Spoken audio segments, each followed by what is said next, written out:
네, 강서구병 출신 한정혜입니다. 가습기 살균제 사고 오전에 관련해서 잠깐 질의를 드렸고 거기에 대해서 답변도 해주셨습니다. PPT 좀 띄워주시겠어요?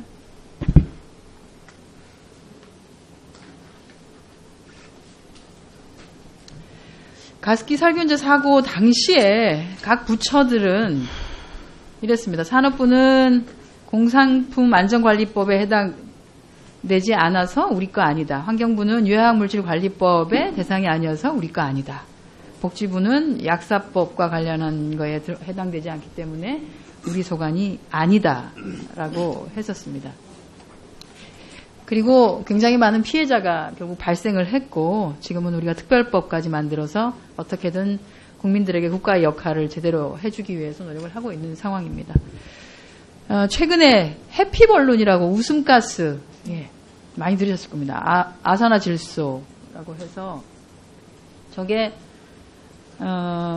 풍선 안에 있는 가스 마시면 웃음이 나온다 그래서 해피벌룬이라고 하고요. 국립환경과학원에서는 아산화질소를 흡입할 때의 인체 유해성과 관련해서 질식을 유발할 수 있고 폐손상도 있고 혼수 상태에 올 수 있고 호흡 곤란하고 정신 착란을 일으킬 수 있다라고 화학물질 안전관리 정보 시스템에 저렇게 등재를 해놨습니다.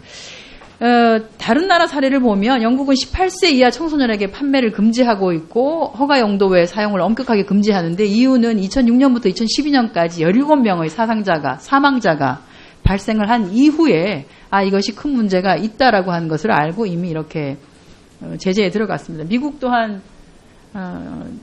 FDA에서 의료용 외에는 개인 사용을 금지하는데 2012년에 우리가 잘 아는 헐리우드 배우 데미 무어가 이 가스를 흡입을 하고 혼수 상태로 중독이 되어서 응급실로 이송되는 문제들이 발생을 해서 개인적으로의 사용은 철저하게 금하고 있습니다.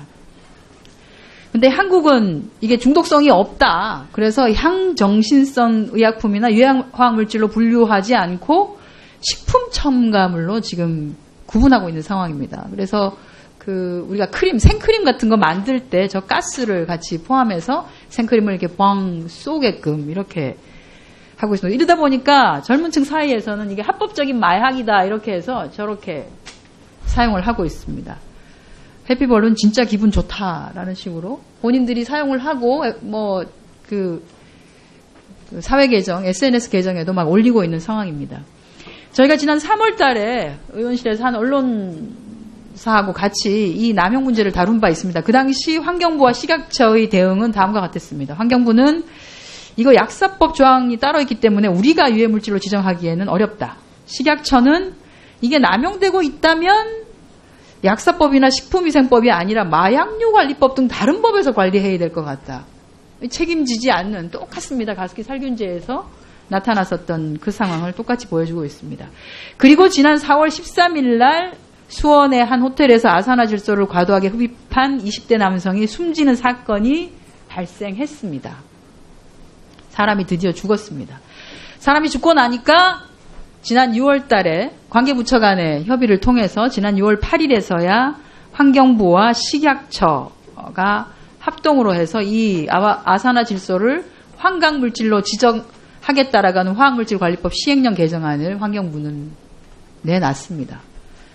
입법 예고가 되어 있고 이 법이 개정되기까지 시간이 걸리니까 그 사이에는 관리를 하겠노라, 관리 감독을 좀 철저하게 하겠다라고 얘기는 했습니다만 실제로는 현재 저희가 인터넷을 찾아보면 이렇습니다. 해피벌룬 해가지고 쳐보면 말로는 관리 감독 하겠다라고 보도자료는 나왔습니다만 여전히 얼마든지 우리가 구입할 수 있습니다. 마약 분선 법적으로 아무 문제 없는 합법 마약이에요. 여러분들 사세요. 이게 정말 살 수 있나 싶어서 저희가 한번 구매를 시도를 해봤습니다. 샀습니다. 하나 주세요. 네.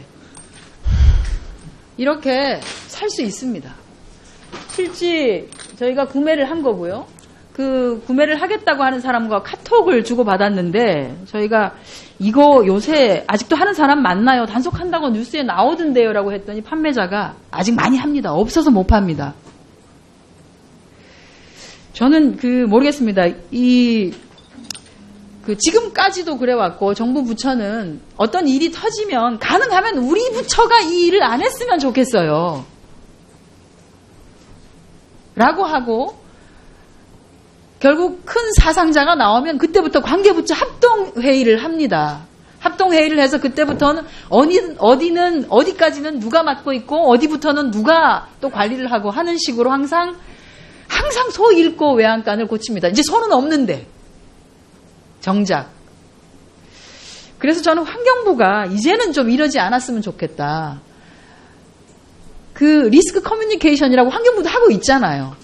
위험과 관련돼서 문제가 생기는 것에 대해서 대중들이 문제 제기를 하면 그 대중들이 문제 제기하는 것에 대해서 좀 듣고 일단은 환경부가 먼저 선도적으로 이것과 관련된 체계를 세우고 관련되는 부처에게 이렇게 저렇게 좀 했으면 좋겠습니다라고. 왜냐하면 사실은 환경부는 참견 부서가 돼야 되거든요. 그렇게 하지 않으면 환경부가 다 할 수는 없습니다. 그래서 이 건도 식약처와 업무 분장은 하겠습니다라고 되어 있지만 실질적으로는 업무 분장을 하겠습니다, 단속을 하겠습니다라고 발표만 되었지 실질적으로는 여전히 단속이 되고 있지 않다.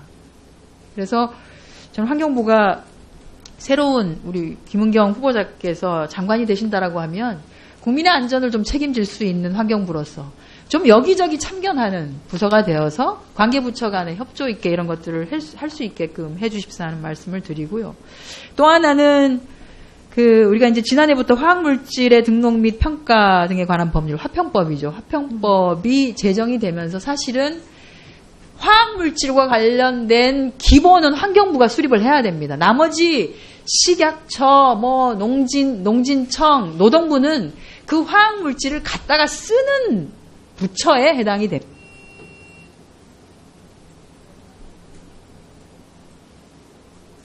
어떻게 하죠?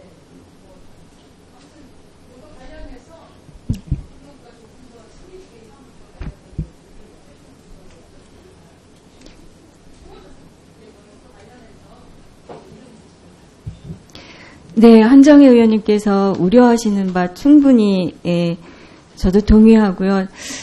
가습기 살균제가 가져왔던 우리의 피해나 이런 것들은 사실은 다시는 되지 않을 수 있는 충분한 사전의 노력이 저는 필요하다라고 생각하고요.